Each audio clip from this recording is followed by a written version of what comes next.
mensyukurkan kepada Tuhan Yang Maha Esa atas segala rahmat dan karunia-Nya, sehingga saya dapat menyusun kata pengantar ini. Sebagai seorang profesor dalam teknologi pendidikan, saya merasa terhormat untuk memperkenalkan model pembelajaran Cabai, cara belajar dengan Artificial Intelligence, yang berhasil saya kembangkan. Model ini lahir dari pengalaman saya dalam memanfaatkan teknologi, khususnya aplikasi AI seperti ChatGPT dalam berbagai keperluan akademik dan pendidikan. Model Cabai merupakan jawaban atas tantangan yang dihadapi dalam dunia pendidikan di era digital saat ini. Dengan mengintegrasikan teknologi AI, diharapkan proses pembelajaran menjadi lebih interaktif, efektif, dan menarik bagi mahasiswa. Namun, penting untuk dicatat bahwa pemanfaatan AI dalam pendidikan harus senantiasa mempertimbangkan kode etik yang berlaku. Dalam konteks ini, baik dosen maupun mahasiswa diharapkan dapat menggunakan teknologi dengan bijak, menjunjung tinggi nilai-nilai akademik, dan menghormati hak cipta serta privasi. Saya ingin mengucapkan terima kasih kepada para kolega, mahasiswa, dan seluruh anggota ADRI, Asosiasi Dosen dan Ahli Republik Indonesia, yang telah memberikan dukungan, inspirasi, dan masukan berharga selama proses pengembangan model ini. Tanpa bantuan dan kerjasama kalian, pencapaian ini tidak akan mungkin terwujud. Semoga model pembelajaran Cabai dapat manfaat bagi pengembangan pendidikan di Indonesia dan menjadi langkah awal dalam menciptakan inovasi yang lebih luas di bidang teknologi pendidikan. Sidoarjo, 20 Oktober 2024. Profesor Dr. Ahmad Fatoni Roni, Profesor Teknologi Pendidikan.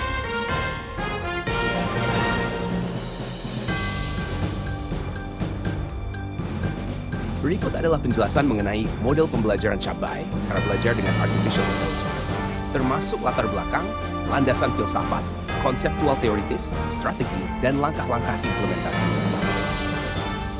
1. Latar belakang. Perkembangan teknologi Artificial Intelligence, AI, membawa perubahan signifikan dalam dunia pendidikan, memungkinkan cara baru dalam belajar dan mengajar. Model pembelajaran tradisional seringkali belum optimal dalam memanfaatkan potensi AI, sehingga diperlukan pendekatan baru yang mengintegrasikan teknologi AI ke dalam proses pembelajaran.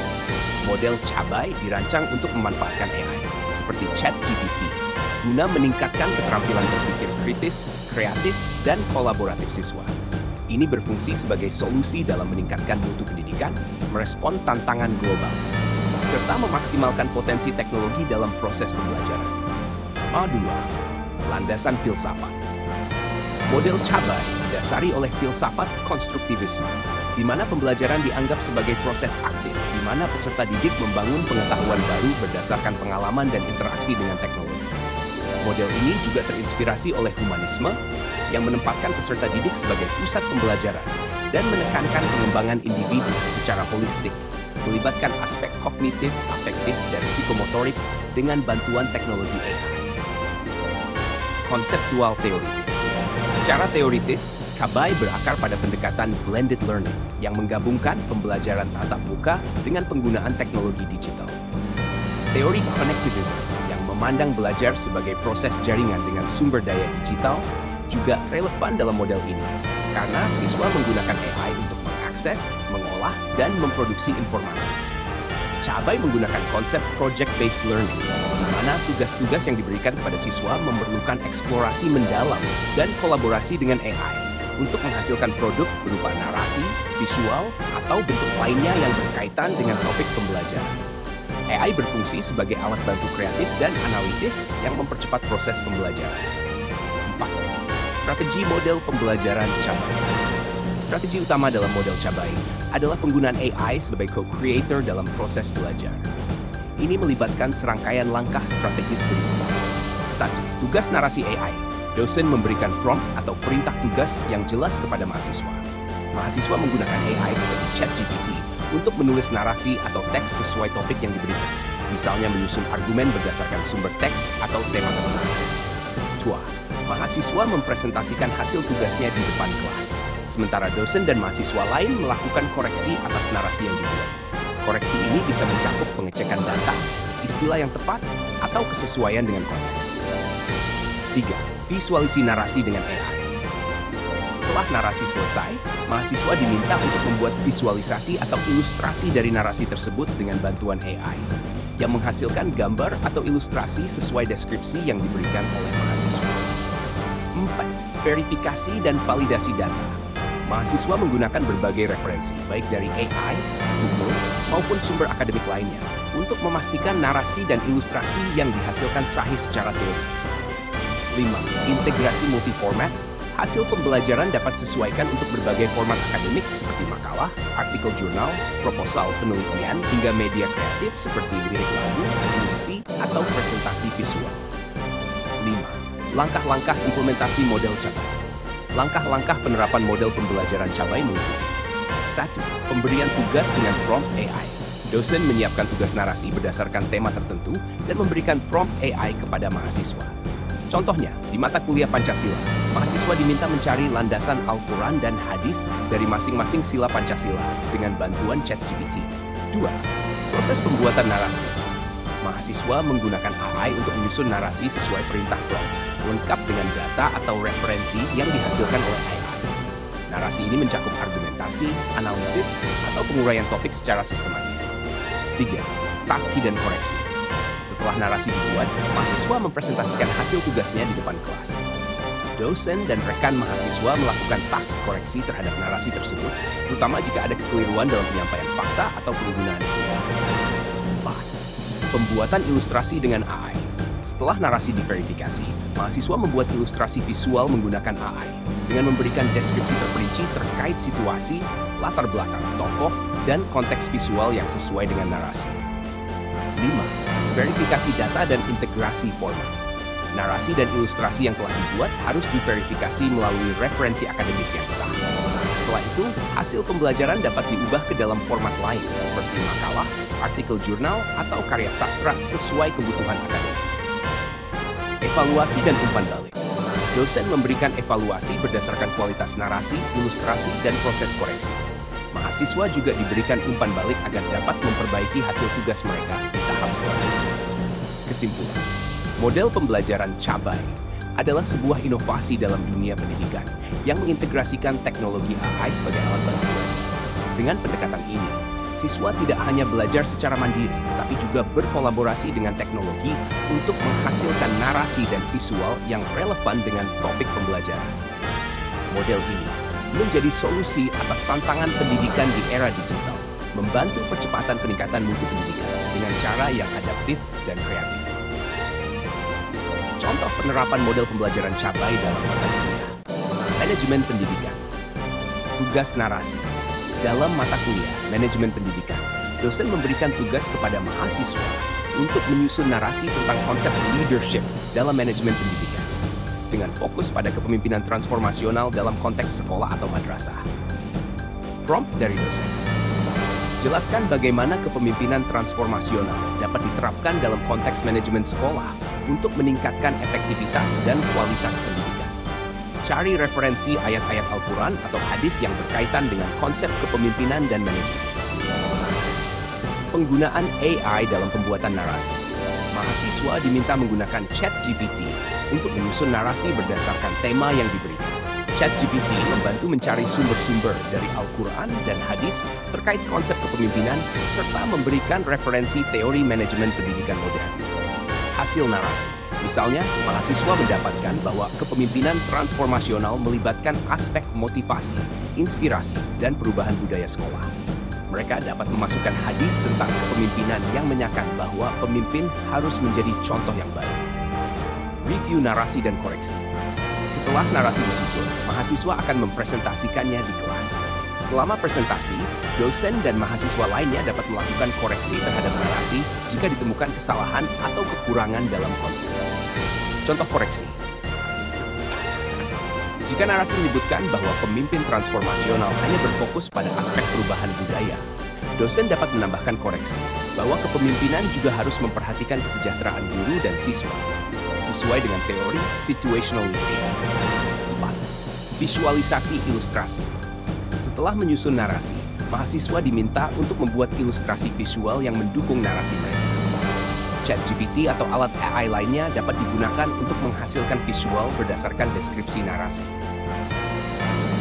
Buat ilustrasi seorang kepala sekolah yang memimpin rapat dengan guru-guru dalam suasana yang inspiratif dengan visualisasi lingkungan sekolah yang inklusif dan kolaboratif. 5. Validasi dan verifikasi. Narasi dan gambar yang dihasilkan oleh mahasiswa akan diverifikasi untuk memastikan bahwa data dan referensi yang digunakan sesuai dengan literatur akademik yang tepat. Mahasiswa akan diminta untuk menambah sumber referensi teoritis dan keilmuan jika dibutuhkan. 6. Pengembangan ke format lain. Narasi yang sudah diperbaiki dapat dikembangkan ke berbagai format lain, seperti makalah akademik. Tugas narasi diubah menjadi makalah formal dengan struktur ilmiah. Proposal penelitian. Narasi dikembangkan menjadi proposal untuk penelitian tindakan kepemimpinan di sekolah. Artikel jurnal. Narasi bisa dijadikan artikel jurnal untuk publikasi di jurnal pendidikan. Dengan penerapan model Cabai ini, mahasiswa tidak hanya belajar tentang teori manajemen pendidikan, tetapi juga diajak untuk berpikir kritis, memanfaatkan teknologi AI, serta mengembangkan tugas dalam berbagai format akademik.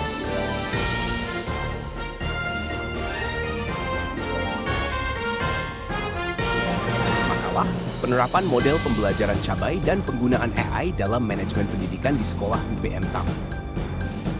Abstrak. Makalah ini membahas penerapan model pembelajaran cara belajar dengan Artificial Intelligence, Cabai, dalam konteks manajemen pendidikan, dengan fokus pada sekolah di lingkungan UPM Taman. Model Cabai dikembangkan untuk memanfaatkan teknologi kecerdasan buatan, seperti ChatGPT, guna memperkuat proses belajar mengajar, terutama dalam memahami konsep-konsep manajemen pendidikan. Selain itu, makalah ini juga menguraikan penerapan AI dalam proses manajemen pendidikan, seperti perencanaan, pengorganisasian, pelaksanaan, dan evaluasi kegiatan pendidikan di sekolah. Penggunaan AI tidak hanya membantu dalam pembelajaran, tapi juga dalam pengelolaan sekolah, meningkatkan efisiensi, serta mempercepat pengambilan keputusan berbasis data. Pendahuluan.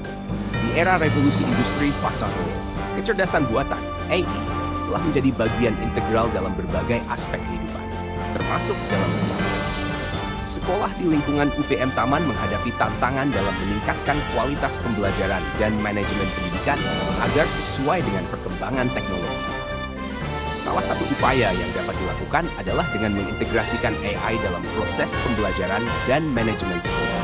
Model pembelajaran Cabai yang memanfaatkan AI seperti ChatGPT diharapkan mampu mempercepat pemahaman siswa serta mempermudah tugas-tugas manajemen pendidikan. Landasan filosofis penerapan AI dalam pendidikan tidak hanya berlandaskan pada kemajuan teknologi, tetapi juga pada prinsip-prinsip pendidikan yang mengutamakan peningkatan kompetensi siswa dalam berpikir kritis, analitis, dan kreatif. Konsep pembelajaran berbasis teknologi ini mendukung filosofi pendidikan yang memprioritaskan adaptasi terhadap perubahan dan penguasaan keterampilan abad ke-21, termasuk literasi digital, kolaborasi, dan pemecahan masalah. Dalam konteks manajemen pendidikan, penggunaan AI sejalan dengan teori manajemen modern yang menekankan efisiensi, efektivitas, dan pengambilan keputusan berbasis data. Teknologi ini memungkinkan pengelolaan sekolah yang lebih optimal dengan dukungan analisis big data untuk memonitor dan meningkatkan kinerja sekolah secara berkelanjutan. Model pembelajaran Cabai ini didasarkan pada konsai dapat menjadi alat bantu dalam proses pembelajaran, khususnya dalam tugas-tugas narasi, penyusunan makalah, dan ilustrasi visual. Dalam manajemen pendidikan, AI dapat diterapkan untuk mendukung proses administrasi, seperti pengelolaan data siswa, perencanaan kurikulum, dan evaluasi pembelajaran. Dengan bantuan AI, proses ini menjadi lebih efisien dan akurat. Menurut teori Transformational Leadership, pemimpin pendidikan harus mampu memotivasi dan menginspirasi guru serta siswa untuk beradaptasi dengan perubahan. AI dapat berperan sebagai alat yang membantu pemimpin sekolah dalam mengelola perubahan, terutama dalam implementasi teknologi digital di lingkungan pendidikan. Strategi implementasi model Cabai 1. Integrasi AI dalam pembelajaran. Mahasiswa atau siswa diberi tugas narasi yang dibantu oleh ChatGPT. Narasi ini dapat berupa penjelasan teori manajemen pendidikan atau kajian kasus kepemimpinan dalam manajemen sekolah. Hasil narasi diperiksa dan didiskusikan dalam kelas untuk koreksi, evaluasi, dan pengembangan lebih lanjut. Mahasiswa diminta untuk membuat ilustrasi visual dari narasi mereka menggunakan aplikasi yang didukung AI seperti DALL-E guna memperkuat pemahaman mereka akan konsep yang diajarkan. 2. Penerapan AI dalam manajemen sekolah. Perencanaan. AI dapat digunakan untuk menganalisis data siswa, memprediksi tren prestasi, serta merancang program pengembangan sekolah. Pengorganisasian. Dengan bantuan AI, pengelolaan staf, alokasi sumber daya, dan jadwal dapat diatur secara lebih efisien. Pelaksanaan. AI dapat membantu pelaksanaan pembelajaran berbasis teknologi seperti menggunakan LMS, Learning Management System, untuk memonitor perkembangan siswa. Evaluasi. AI membantu dalam analisis data hasil belajar yang dapat digunakan untuk menyusun laporan perkembangan pendidikan secara real-time. Langkah-langkah implementasi. Pelatihan guru dan staf sekolah. Guru dan staf sekolah UPM Taman perlu dibekali dengan keterampilan penggunaan AI, baik dalam pembelajaran maupun dalam pengelolaan sekolah. Pelatihan ini bisa mencakup penggunaan ChatGPT, DALL-E, serta perangkat analisis data berbasis AI. 2. Pembuatan kurikulum berbasis teknologi. Kurikulum yang ada perlu disesuaikan agar mendukung pembelajaran dengan AI. Ini mencakup integrasi teknologi dalam setiap mata pelajaran serta pengembangan modul pembelajaran berbasis AI. Evaluasi dan monitoring berbasis data. AI memungkinkan sekolah untuk memantau kinerja siswa secara lebih mendetail dan berkelanjutan. Evaluasi berbasis data memungkinkan sekolah membuat keputusan yang lebih tepat dalam hal kebijakan pendidikan. 4. Penggunaan AI dalam pengelolaan sumber daya.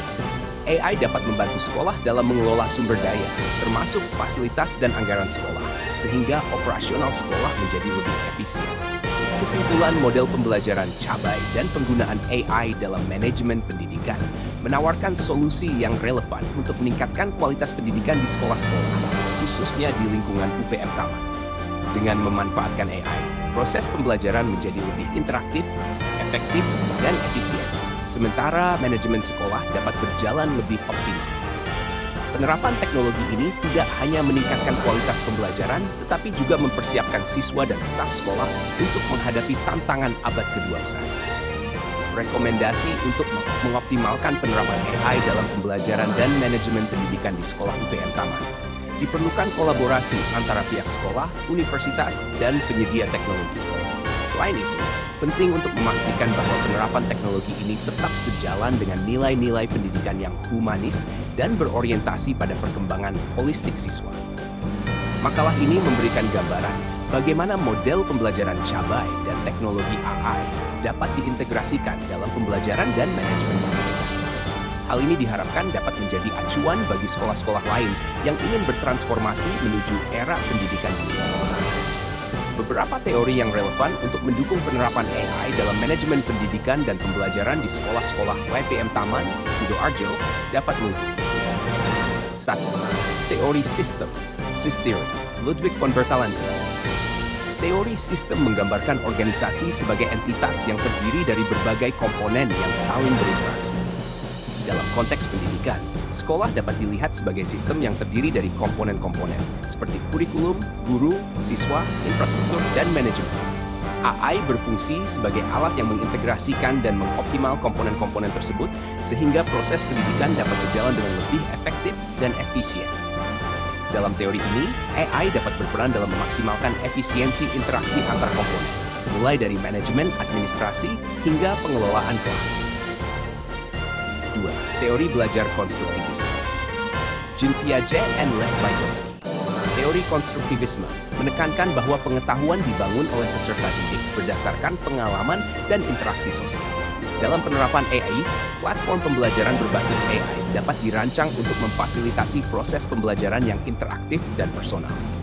AI memungkinkan pembelajaran yang dipersonalisasi sesuai dengan kebutuhan siswa yang membantu siswa membangun pemahaman melalui eksplorasi mandiri dan feedback langsung.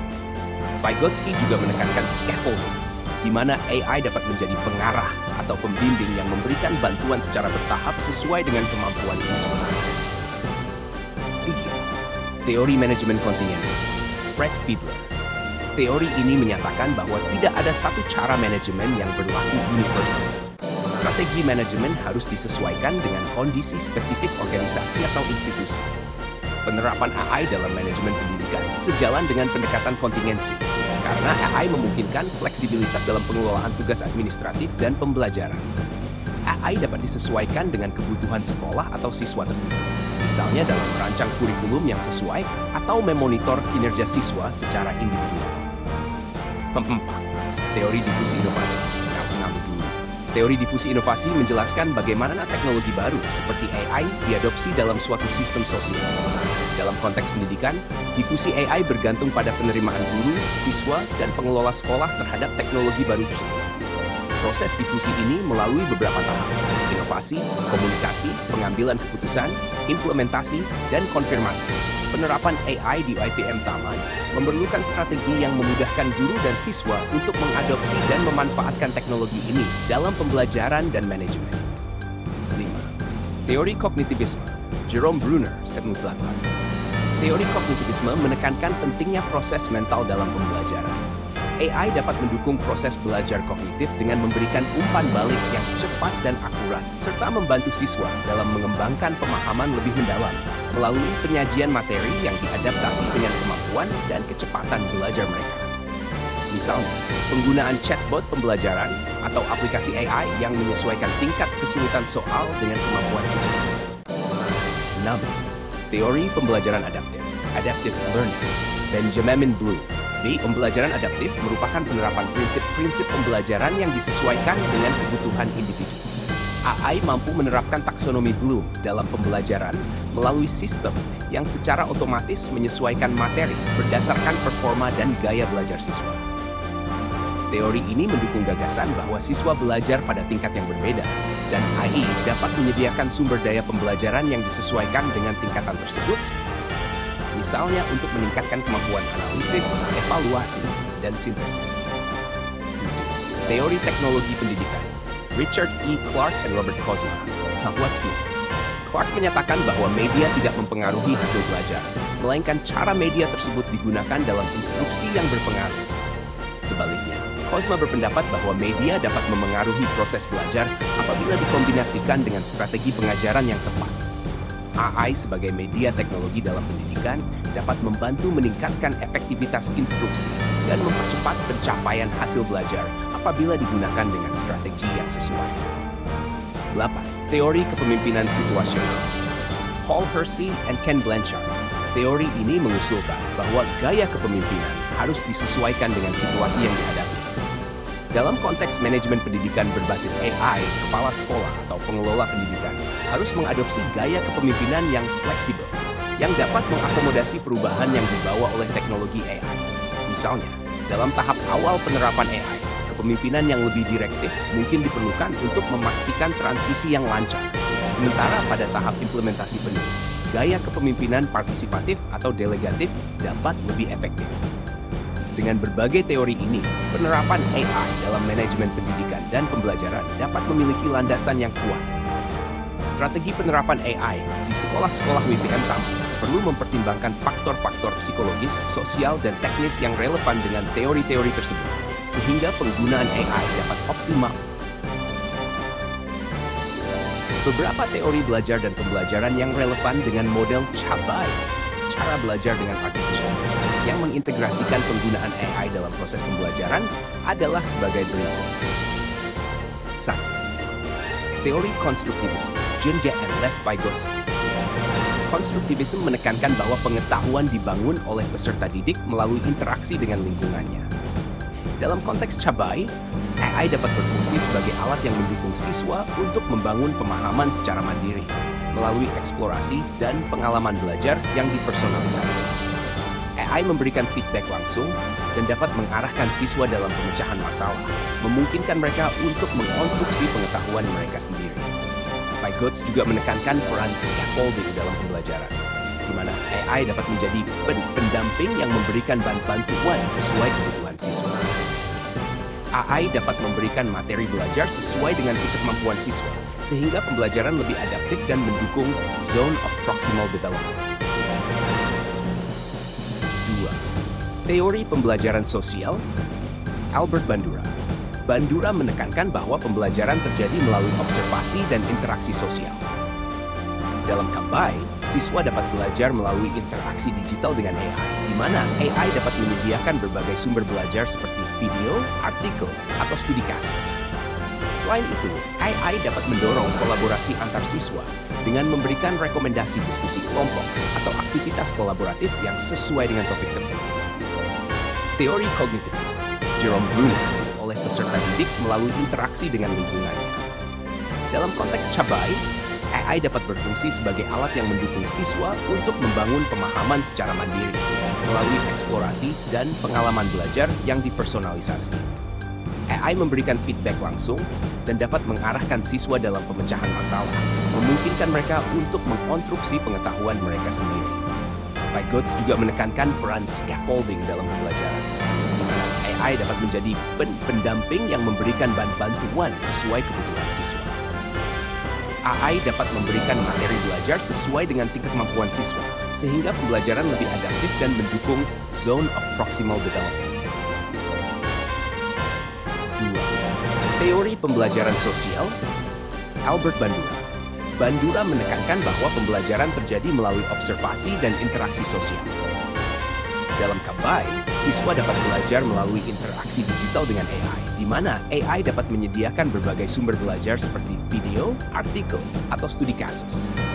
Selain itu, AI dapat mendorong kolaborasi antar siswa dengan memberikan rekomendasi diskusi kelompok atau aktivitas kolaboratif yang sesuai dengan topik tertentu. Teori kognitivisme, Jerome Bruner and David Ausubel. Teori ini menekankan proses mental dalam pembelajaran, seperti berpikir, mengingat, dan memecahkan masalah. Dalam Cabai, AI dapat mendukung proses ini dengan menyediakan informasi secara terstruktur dan memberi peluang kepada siswa untuk menganalisis, mensintesis, dan mengevaluasi informasi. Dengan menggunakan AI, materi yang disampaikan dapat disesuaikan dengan tingkat pemahaman siswa yang memungkinkan proses belajar menjadi lebih efektif.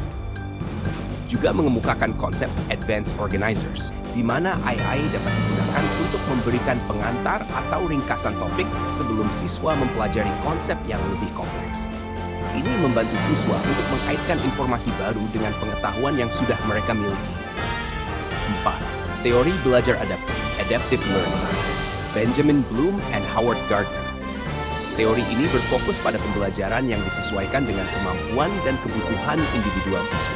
Cabai menggunakan AI untuk memberikan materi yang sesuai dengan kecepatan dan gaya belajar siswa, yang sejalan dengan prinsip mastery learning yang diperkenalkan oleh Bloom.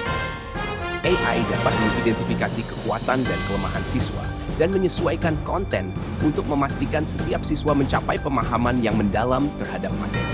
Howard Gardner dengan teori multiple intelligences juga relevan karena AI memungkinkan pengembangan konten belajar yang beragam, seperti visual, auditory, kinestetik, atau linguistik yang disesuaikan dengan tipe kecerdasan masing-masing siswa.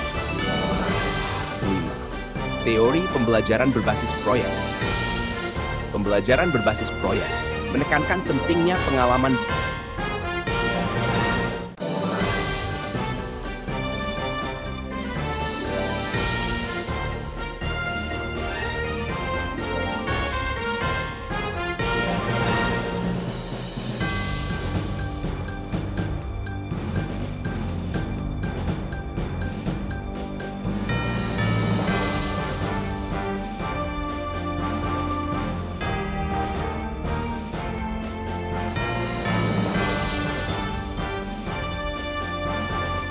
personalisasi.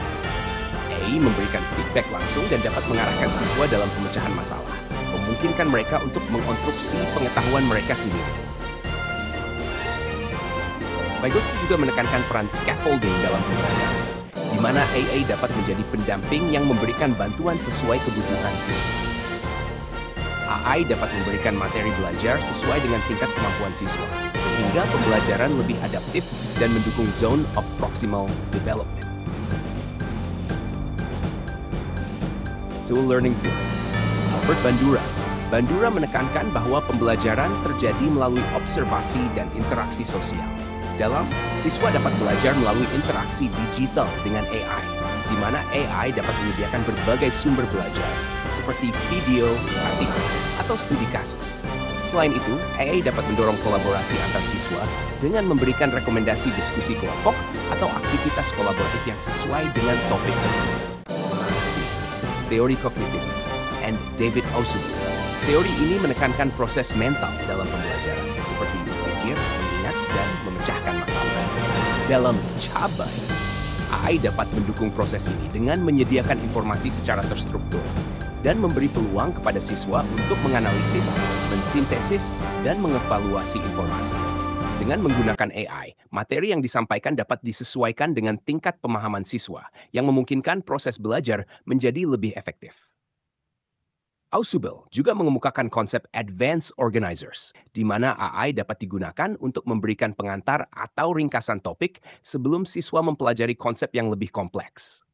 Ini membantu siswa untuk mengaitkan informasi baru dengan pengetahuan yang sudah mereka miliki. Teori belajar adaptif. Benjamin Bloom and Howard Gardner. Teori ini berfokus pada pembelajaran yang disesuaikan dengan kemampuan dan kebutuhan individual siswa, by menggunakan AI untuk memberikan materi yang sesuai dengan kecepatan dan gaya belajar siswa, yang sejalan dengan prinsip mastery learning yang dikenalkan oleh Bloom. AI dapat mengidentifikasi kekuatan dan kelemahan siswa dan menyesuaikan konten untuk memastikan setiap siswa mencapai pemahaman yang mendalam terhadap materi. Howard Gardner dengan teori multiple intelligences juga relevan karena AI memungkinkan pengembangan konten belajar yang beragam seperti visual, auditory, kinestetik, atau linguistik yang disesuaikan dengan tipe kecerdasan masing-masing siswa. Teori pembelajaran berbasis proyek, project-based learning, pembelajaran berbasis proyek, menekankan pentingnya pengalaman belajar yang aktif dan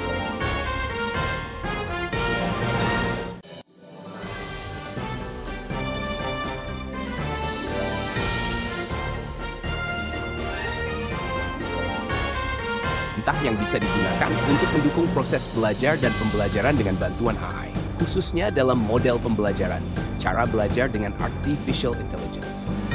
Setiap prompt dirancang untuk berbagai aspek pembelajaran, mulai dari eksplorasi konsep hingga penguatan keterampilan. Prompts untuk pemahaman konsep. Jelaskan konsep-konsep spesifik dengan cara yang sederhana dan mudah dipahami. 2. Apa perbedaan antara konsep 1 dan konsep 2? Berikan contoh nyata. 3. Tolong buatkan ringkasan 200 kata tentang topik tertentu. 4. Berikan analogi yang mudah dipahami tentang konsep untuk membantu saya memahaminya. 5. Bagaimana topik diterapkan dalam kehidupan sehari-hari? Berikan beberapa contoh. Prompts untuk pengembangan keterampilan berpikir kritis. Jelaskan pro dan kontra dari isu atau teori tertentu. 2. Berikan analisis kritis tentang dampak isu atau peristiwa dalam bidang tertentu. 3. Apa implikasi jangka panjang dari konsep isu dalam konteks bidang industri? 4. Bagaimana Anda memecahkan permasalahan spesifik menggunakan pendekatan berbasis data? Apa tantangan utama dalam penerapan teknologi konsep dan bagaimana cara mengatasinya? Prompts untuk penyelesaian tugas. Bantu saya membuat outline untuk esai tentang topik. 2. Buatkan saya proposal proyek yang berfokus pada tema. 3. Tuliskan pendahuluan untuk makalah penelitian tentang topik dengan pendekatan ilmiah. 4. Berikan langkah-langkah untuk mengerjakan proyek jenis proyek dari awal hingga akhir. 5. Susun daftar referensi ilmiah untuk topik-topik dari sumber yang kredibel. Prompts untuk pembelajaran kolaboratif. 1.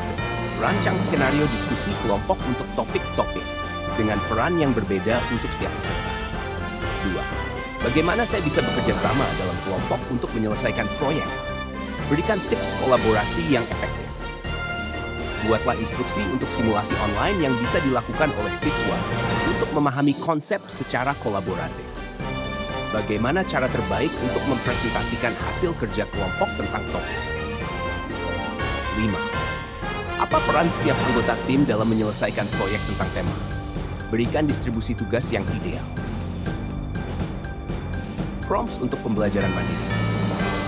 Berikan saya jadwal belajar yang efektif untuk topik dalam waktu-waktu. 2. Apa langkah-langkah yang harus saya lakukan untuk memahami topik-topik secara mendalam? Bantu saya membuat rencana belajar mingguan yang mencakup topik-topik. 4. Tolong rekomendasikan sumber belajar tambahan, artikel, video, buku yang relevan dengan topik. 5.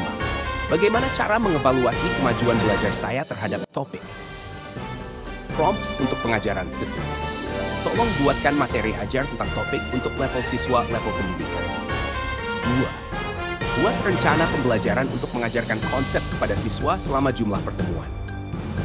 Bagaimana cara terbaik menjelaskan konsep yang sulit kepada siswa yang pemahamannya berbeda-beda? 4. Buat soal kuis singkat tentang topik untuk mengukur pemahaman siswa. 5.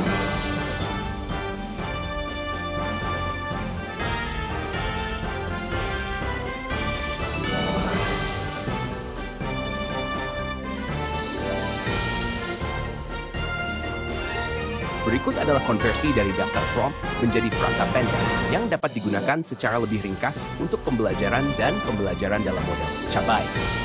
Prompts untuk pemahaman konsep 1. Jelaskan konsep X secara sederhana. 2. Apa perbedaan dan B? 3. Ringkas topik X dalam 200 kata. Buat analogi untuk menjelaskan X. Berikan contoh penerapan X dalam kehidupan nyata. Prompts untuk pengembangan keterampilan berpikir kritis. Apa pro dan kontra dari X? 2. Analisis kritis dampak X. Jelaskan implikasi jangka panjang dari X. 4. Bagaimana menyelesaikan masalah X dengan data. 5. Tantangan utama dalam penerapan X dan cara mengatasinya. Prompts untuk penyelesaian tugas. 1. Buat outline esai tentang X. 2. Buat proposal proyek terkait X. 3. Tulis pendahuluan makalah tentang X. 4. Langkah-langkah proyek X dari awal hingga selesai. 5. Susun daftar referensi ilmiah tentang X. Prompts untuk pembelajaran kolaboratif. 1. Rancang diskusi kelompok tentang X. 2. Cara efektif bekerja sama dalam proyek. 3. Buat instruksi simulasi online untuk memahami X. 4. Cara mempresentasikan hasil kelompok tentang X. 5. Distribusi tugas tim dalam proyek. Prompts untuk pembelajaran mandiri. 1. Buat jadwal belajar efektif untuk X. 2. Langkah-langkah untuk memahami X secara mendalam. Rencana belajar mingguan tentang X. 4. Rekomendasi sumber belajar tambahan tentang X. 5. Cara mengevaluasi kemajuan belajar tentang X. Prompts untuk pengajaran. Buat materi ajar tentang X. 2. Rencana pembelajaran untuk mengajarkan. 3. Cara terbaik menjelaskan X kepada siswa. 4. Buat soal kuis tentang X. 5. Aktivitas kelas interaktif untuk mengajarkan X. Prompts untuk pengembangan proyek dan penelitian. 1. Langkah awal penelitian tentang X. 2. Identifikasi masalah penelitian di bidang X. Buat hipotesis penelitian tentang X. Metode penelitian yang cocok untuk X. Cara menggunakan data E untuk memecahkan X. Prompts untuk penguasaan materi melalui gamifikasi. 1. Buat kuis tentang X. 2. Tantangan pembelajaran 7 hari untuk. 3. Desain permainan untuk memahami. 4. Skenario game edukatif terkait X. 5. Tantangan untuk menguji pemahaman tentang X. Prompts untuk refleksi belajar. Hal terpenting yang dipelajari dari X. 2. Analisis kekuatan dan kelemahan dalam belajar. Psike. Keterampilan yang dikuasai dari belajar X. Relevansi pembelajaran X dengan kehidupan sehari-hari. 5. Jurnal refleksi tentang pemahaman X. Prompts untuk pengembangan kompetensi sosial dan emosional. Cara mengembangkan empati dalam kolaborasi. Mengelola waktu dan emosi dalam proyek. Komunikasi efektif dalam diskusi tentang X. Strategi mengatasi stres saat belajar. Menjaga motivasi tinggi dalam belajar X. Prompts untuk penilaian diri. Cara menilai pemahaman tentang. 2. Buat rubrik penilaian untuk tugas. Indikator keberhasilan belajar tentang.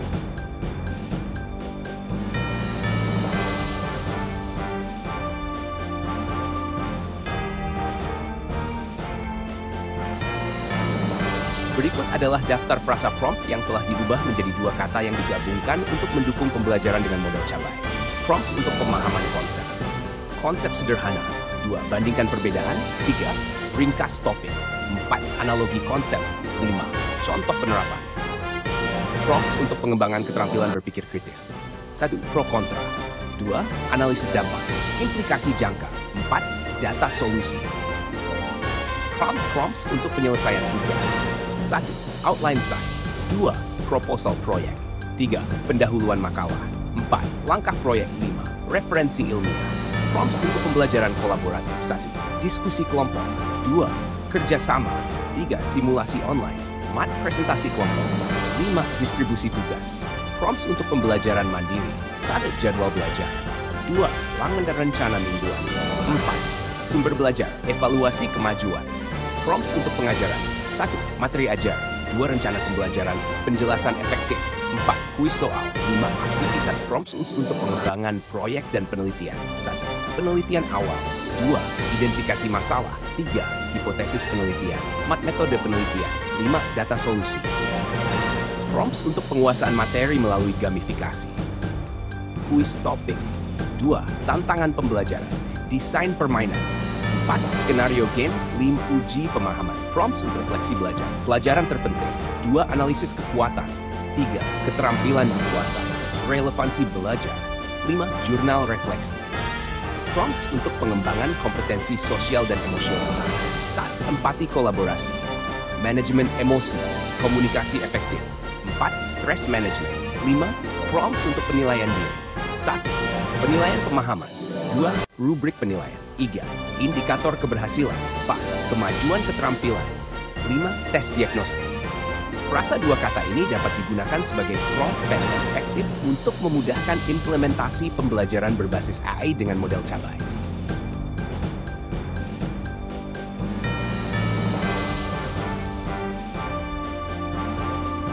Berikut adalah daftar prompt dua kata yang digabung untuk mendukung pembelajaran online.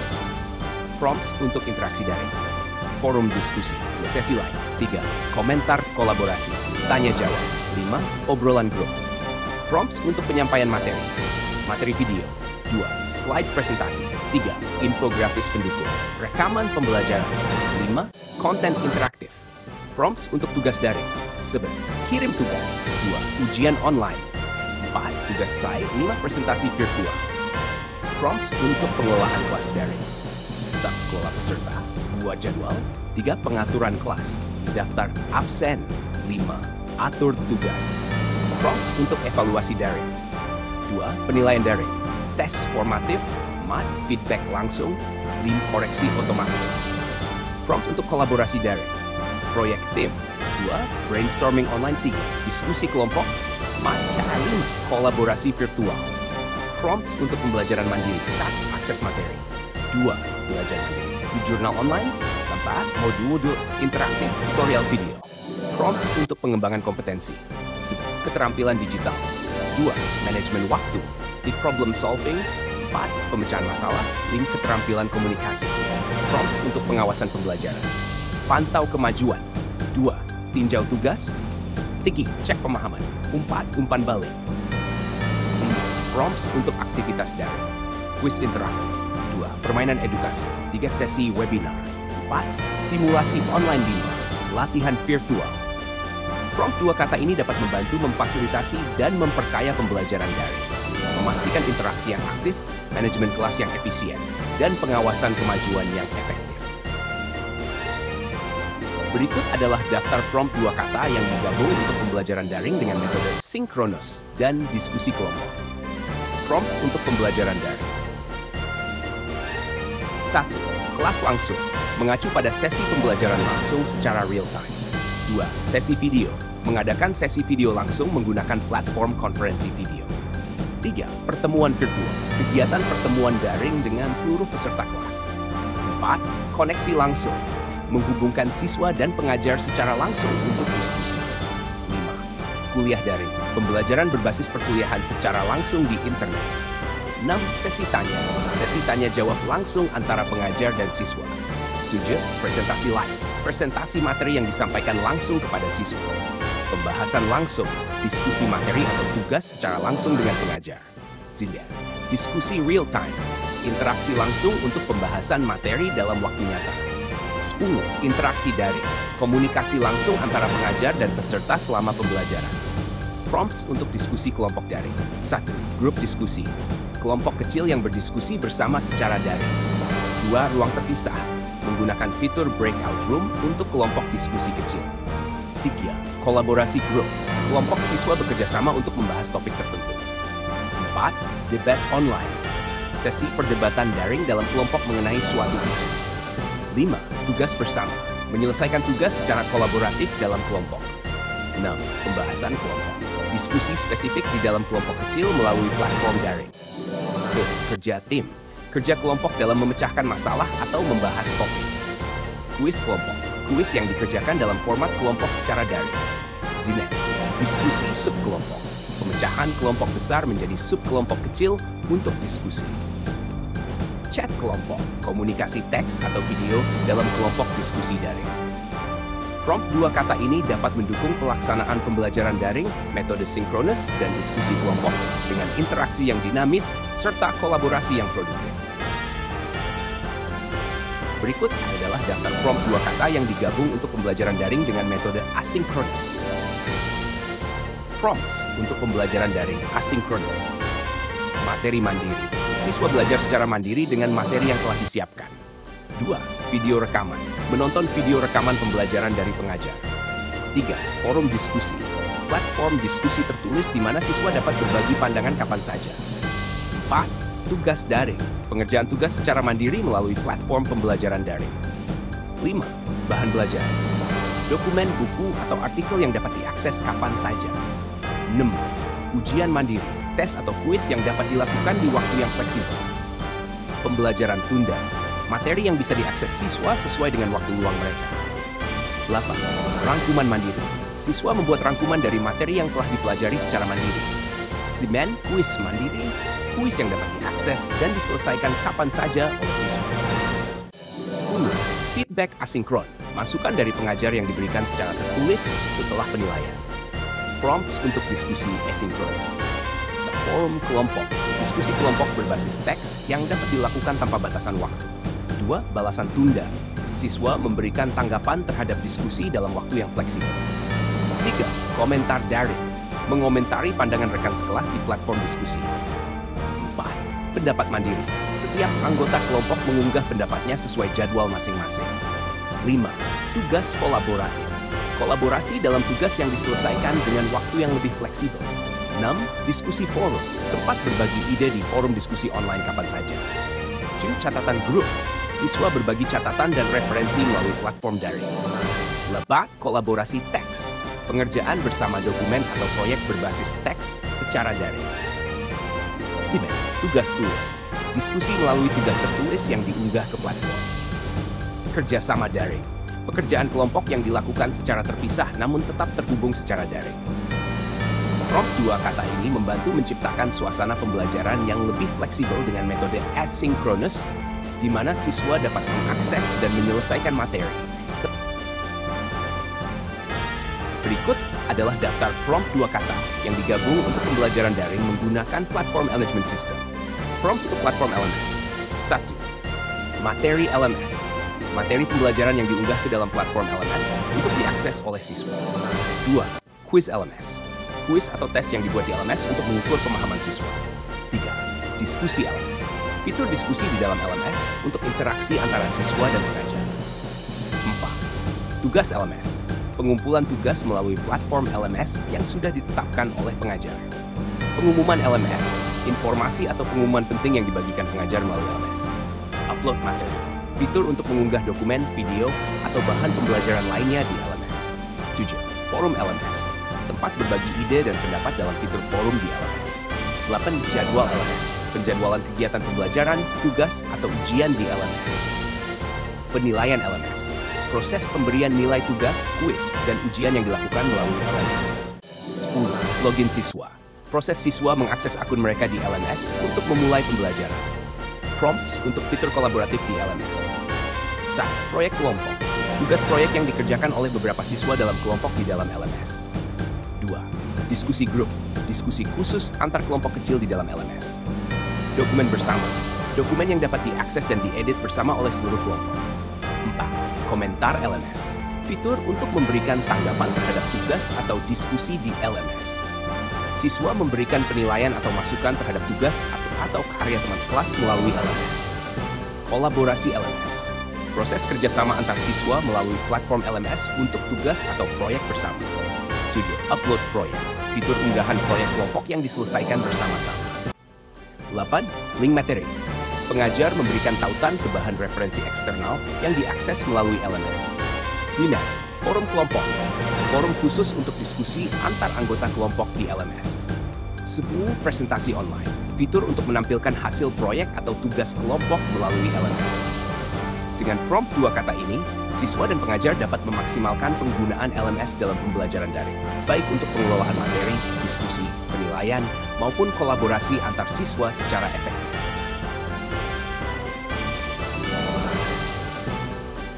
Berikut adalah daftar prompt dua kata yang digabung untuk evaluasi hasil belajar, seperti pretest, kuis, esai, dan post-test. Prompts untuk evaluasi hasil belajar. 1. Pretest LMS. Tes awal yang diberikan kepada siswa sebelum memulai pembelajaran melalui LMS. 2. Singkat. Kuis dengan pertanyaan singkat yang bertujuan mengukur pemahaman awal siswa. Esai kritik. Tugas esai yang meminta siswa untuk memberikan kritik atau analisis mendalam terhadap suatu topik. 4. Post-test LMS, tes akhir untuk mengevaluasi pemahaman siswa setelah pembelajaran selesai. Nilai kuis, pemberian skor untuk kuis yang telah dikerjakan siswa melalui LMS. Ujian LMS, ujian online yang disediakan dalam platform LMS untuk mengukur capaian akhir siswa. 7. Rubrik esai, rubrik penilaian untuk tugas esai yang mencakup kriteria seperti kejelasan argumen, orisinalitas, dan seterusnya. 8. Feedback test, masukan atau umpan balik dari pengajar terhadap hasil pretest, post-test, atau tugas siswa. 9.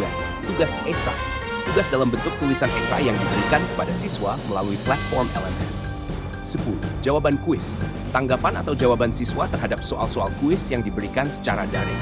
Prompts untuk aktivitas evaluasi khusus. 1. Upload esai, proses pengunggahan esai oleh siswa ke platform LMS untuk dinilai oleh pengajar. 2. Diskusi kuis, diskusi di LMS mengenai soal-soal kuis setelah tes selesai untuk membahas jawaban yang benar. Rekap nilai, rekapitulasi nilai seluruh evaluasi yang dapat diakses oleh siswa melalui LMS. 4. Umpan balik, umpan balik langsung yang diberikan oleh pengajar terkait dengan hasil evaluasi, baik kuis maupun esai. 5. Soal pilihan, soal kuis atau tes yang berbentuk pilihan ganda di dalam platform LMS. 6. Analisis esai, proses analisis dari hasil esai yang ditulis siswa berdasarkan rubrik penilaian yang ada. 7. Retake test, fitur di LMS yang memungkinkan siswa mengambil ulang tes atau kuis jika diperlukan. Nilai akhir, skor akhir yang didapatkan siswa setelah mengikuti pre-test, kuis, esai, dan post-test. 9. Pembahasan tes, pembahasan jawaban dari tes yang sudah selesai dilakukan. Biasanya dilakukan setelah post-test. 10. Hasil ujian, hasil atau nilai yang diperoleh siswa dari ujian yang diselenggarakan secara online. Prompts untuk tes formatif dan sumatif. Tes formatif, tes yang diberikan selama proses pembelajaran untuk mengevaluasi pemahaman sementara siswa. 2. Tes sumatif, tes akhir yang diberikan untuk mengukur pencapaian keseluruhan siswa setelah pembelajaran selesai. 3. Soal esai, soal berbentuk esai yang mengharuskan siswa menulis jawaban panjang dan terperinci. 4. Tugas formatif, tugas yang diberikan untuk penilaian formatif membantu siswa memperbaiki pemahaman mereka. 5. Tes progres, tes yang mengukur kemajuan siswa di tengah-tengah sesi pembelajaran. 6. Tes pengetahuan, tes yang fokus pada evaluasi pengetahuan faktual siswa terkait materi pelajaran. 7. Ulasan hasil, proses pengajar memberikan ulasan terhadap hasil ujian atau evaluasi yang telah dijalankan. 8. Soal kritis, soal yang membutuhkan pemikiran kritis dari siswa, biasanya diberikan dalam bentuk esai. 9. Review test, sesi pengajar bersama siswa untuk meninjau kembali hasil tes, membahas kesalahan, dan memperbaiki pemahaman. 10. Penugasan besar atau proyek akhir yang menjadi bagian dari evaluasi sumatif dalam pembelajaran. Prompts ini membantu dalam membentuk berbagai aktivitas evaluasi untuk mengukur hasil belajar siswa, baik secara formatif maupun sumatif, serta memungkinkan interaksi yang efektif dalam proses penilaian online di platform LMS.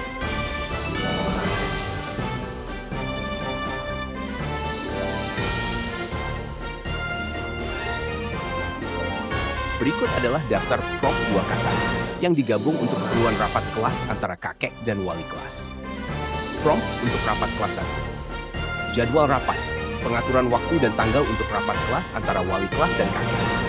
2. Peserta rapat, daftar peserta yang akan hadir dalam rapat, termasuk wali kelas, kakek, dan pihak terkait lainnya. 3. Agenda rapat, susunan atau topik yang akan dibahas selama rapat berlangsung. 4. Hasil rapat, ringkasan atau notulen dari hasil diskusi yang Berikut adalah daftar prompt 2 kata yang digabung untuk keperluan rapat kelas antara kakek dan wali kelas. Prompts untuk rapat kelas: jadwal rapat, pengaturan waktu dan tanggal untuk rapat kelas antara. Berikut adalah prompt 2 kata yang digabung untuk keperluan bimbingan dan konseling dalam konteks pendidikan. Prompts untuk proses bimbingan: sesi konseling, pertemuan antara siswa dengan guru BK untuk membahas masalah pribadi atau akademik. 2. Masalah siswa, isu atau masalah yang dihadapi oleh siswa, baik terkait dengan akademik, sosial, maupun emosional. Rencana konseling, rencana yang disusun oleh guru BK untuk membantu siswa menyelesaikan masalah mereka. Bimbingan karir, sesi bimbingan yang fokus pada perencanaan karir siswa setelah lulus sekolah.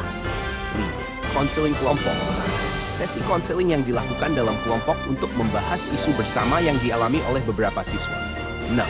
Tujuan konseling, tujuan yang ingin dicapai dalam proses bimbingan dan konseling, baik untuk perbaikan akademik atau pribadi. 7.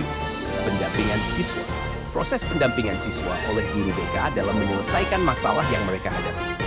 8. Rencana karir, perencanaan masa depan siswa dalam memilih karir yang sesuai dengan minat dan bakat mereka. 9. Bimbingan individu, sesi bimbingan yang dilakukan secara individual untuk membantu siswa mengatasi permasalahan khusus. 10. Penanganan masalah, strategi yang digunakan untuk menangani masalah yang dihadapi oleh siswa dalam sesi bimbingan. Prompts untuk komunikasi dan interaksi. 11.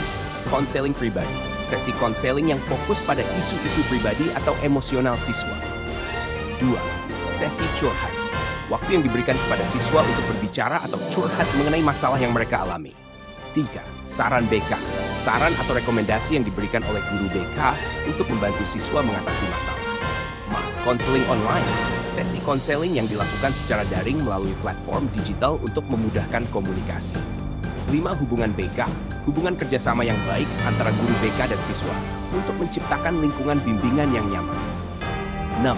Dukungan emosional, dukungan yang diberikan oleh guru BK kepada siswa yang mengalami masalah emosional. 7. Percakapan terbuka, diskusi atau percakapan terbuka antara siswa dan guru BK mengenai isu-isu yang dihadapi siswa. 8. Intervensi BK, tindakan khusus yang diambil oleh guru BK untuk membantu siswa menyelesaikan masalah secara langsung. 9. Keterbukaan siswa, sikap terbuka dari siswa dalam sesi konseling untuk membicarakan masalah yang mereka hadapi. Empati, sikap empati yang ditunjukkan oleh guru BK dalam memahami perasaan dan kondisi siswa. Prompts untuk strategi dan solusi. Solusi masalah, solusi yang dihasilkan dari proses konseling untuk membantu siswa menyelesaikan masalah yang dihadapi. 2. Strategi, strategi yang direncanakan oleh guru BK untuk membantu siswa dalam berbagai aspek, baik akademik maupun non-akademik. 3. Pendekatan individu, pendekatan yang dilakukan oleh guru BK untuk memberikan bimbingan sesuai dengan kebutuhan individu siswa. Teknik konseling, teknik atau metode konseling yang digunakan oleh guru BK untuk memfasilitasi proses penyelesaian masalah siswa. 5. Rencana tindakan, rencana tindakan yang disusun oleh guru BK dan siswa untuk mengatasi masalah yang sedang dihadapi. 6. Pengembangan diri, proses pengembangan diri yang didorong oleh guru BK melalui bimbingan dan konseling untuk meningkatkan potensi siswa. Evaluasi siswa, evaluasi yang dilakukan untuk menilai perkembangan siswa setelah sesi konseling. Lebah, penetapan tujuan, proses penetapan tujuan yang dilakukan oleh siswa dengan bimbingan dari guru BK untuk perbaikan diri. 9. Tindak lanjut, tindakan lanjutan yang dilakukan setelah sesi konseling untuk memastikan masalah siswa terselesaikan. 10. Progress konseling, kemajuan yang dicapai siswa setelah beberapa sesi konseling dilakukan. Prompts untuk bimbingan sosial dan emosional. Sakit kontrol emosi, proses pengelolaan emosi yang dibimbing oleh guru BK untuk membantu siswa menghadapi situasi sulit. 2. Pemecahan konflik, teknik yang diajarkan oleh guru BK kepada siswa untuk menyelesaikan konflik, baik di dalam maupun di luar kelas. 3. Penyesuaian sosial, proses penyesuaian sosial siswa.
Berikut adalah daftar kode etik aplikasi ChatGPT untuk penulisan karya ilmiah, artikel, jurnal, proceeding, dan repository yang disusun secara sistematis dengan beberapa perubahan konten.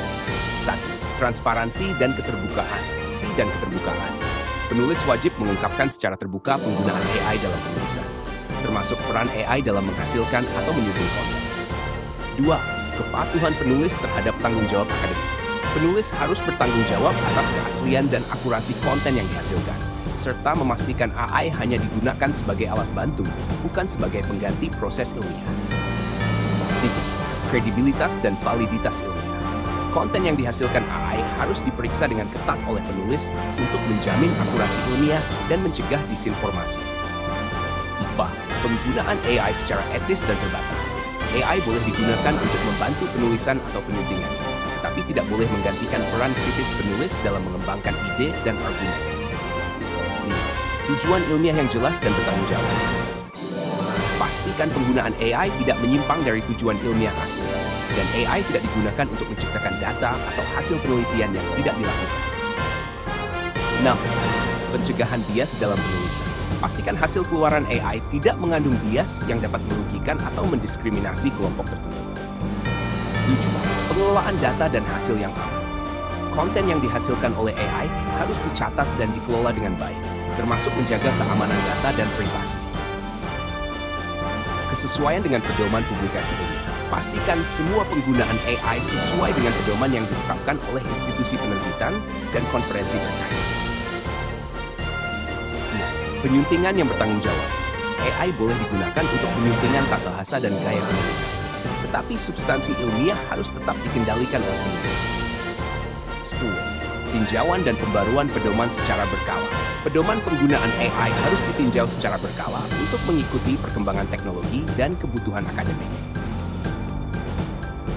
Kepatuhan terhadap kebijakan akademik dan institusi. Penggunaan AI harus mematuhi kebijakan yang diberlakukan oleh lembaga akademik, termasuk panduan penggunaan teknologi dalam penulisan ilmiah. 12. Pengungkapan penggunaan AI detail. Sertakan deskripsi rinci tentang bagaimana dan di mana AI digunakan dalam proses penulisan karya ilmiah. Validasi fakta dan sumber data. Penulis harus memverifikasi semua informasi yang dihasilkan AI dan memastikan sumber data yang digunakan dapat dipertanggungjawabkan. Pembatasan penggunaan AI untuk tugas analogis. AI tidak boleh digunakan untuk menggantikan analisis kritis atau interpretasi data yang memerlukan keahlian khusus. 12. Larangan menggunakan AI untuk menulis bagian hasil penelitian. Bagian penelitian yang menyajikan temuan ilmiah harus ditulis oleh penulis berdasarkan hasil penelitian nyata, bukan hasil keluaran AI. 12. AI sebagai alat bantu, bukan kreator utama. AI hanya boleh digunakan untuk mendukung pekerjaan penulis, misalnya memperbaiki tata bahasa atau mengorganisir ide. 11. Pengecekan integritas dan kualitas ilmiah. Hasil yang dihasilkan AI harus diperiksa dan disesuaikan oleh penulis untuk memastikan konsistensi dan integritas. Artikel penelitian yang menyajikan temuan ilmiah harus ditulis oleh penulis berdasarkan hasil penelitian nyata, bukan hasil keluaran AI. 11. AI sebagai alat bantu, bukan kreator utama. AI hanya boleh digunakan untuk mendukung pekerjaan penulis, misalnya memperbaiki tata bahasa atau mengorganisir ide. 12. Pengecekan integritas dan kualitas ilmiah. Hasil yang dihasilkan AI harus diperiksa dan disesuaikan oleh penulis untuk memastikan konsistensi dan integritas akademik. 14. Perlindungan hak cipta dan kekayaan intelektual. Pastikan bahwa hasil keluaran AI tidak melanggar hak kekayaan intelektual dan bahwa kontribusi setiap pihak diakui dengan benar. 19. Penolakan terhadap manipulasi ilmiah. AI tidak boleh digunakan untuk menyajikan data, hasil, atau argumen yang tidak akurat dengan tujuan menyesatkan pembaca. 20. Komitmen terhadap kualitas publikasi. Penggunaan AI harus difokuskan pada peningkatan kualitas karya ilmiah tanpa mengorbankan standar penulisan. 21. Mencegah plagiarisme dan duplikasi konten. Hasil yang dihasilkan oleh AI harus diperiksa untuk memastikan bahwa konten tidak menjiplak karya lain atau menggunakan bahasa yang terlalu serupa. 22. Penggunaan AI untuk memperkaya, bukan mengganti penalaran. Gunakan AI untuk memperkuat argumentasi, bukan menggantikan proses berpikir kritis. 23. Keterbukaan dalam penggunaan sumber data AI. Jelaskan bagaimana data yang digunakan AI dalam menghasilkan konten dikumpulkan dan diverifikasi. Pembatasan pada penggunaan AI dalam proses editorial. AI dapat digunakan sebagai alat bantu dalam proses editorial, tetapi editor manusia harus tetap memiliki keputusan akhir. 25. Penolakan terhadap pembuatan referensi palsu oleh AI. Pastikan semua referensi yang dicantumkan dalam karya ilmiah adalah asli dan dapat diverifikasi. 26. Menjaga originalitas gagasan dan argumentasi. Pastikan bahwa ide dan argumentasi yang disajikan adalah hasil pemikiran asli penulis. Mendorong pembahasan etika AI di lingkungan akademik. Libatkan komunitas akademik dalam membahas etika penggunaan AI untuk memastikan penggunaan yang bertanggung jawab. 28. Penyesuaian dengan standar publikasi internasional. Penggunaan AI harus sesuai dengan standar internasional yang diakui dalam penulisan ilmiah. 29. Pembatasan penggunaan AI untuk analisis statistik. Analisis statistik harus dilakukan berdasarkan data yang valid dan bukan melalui hasil keluaran AI yang belum diverifikasi. Melaporkan dan mencegah penyalahgunaan AI. Mendorong pelaporan kasus penyalahgunaan AI dalam lingkup akademik dan mencegah praktik yang tidak etis. Daftar kode etik ini diharapkan dapat memastikan penggunaan ChatGPT dan teknologi AI lainnya secara bertanggung jawab dalam dunia akademik.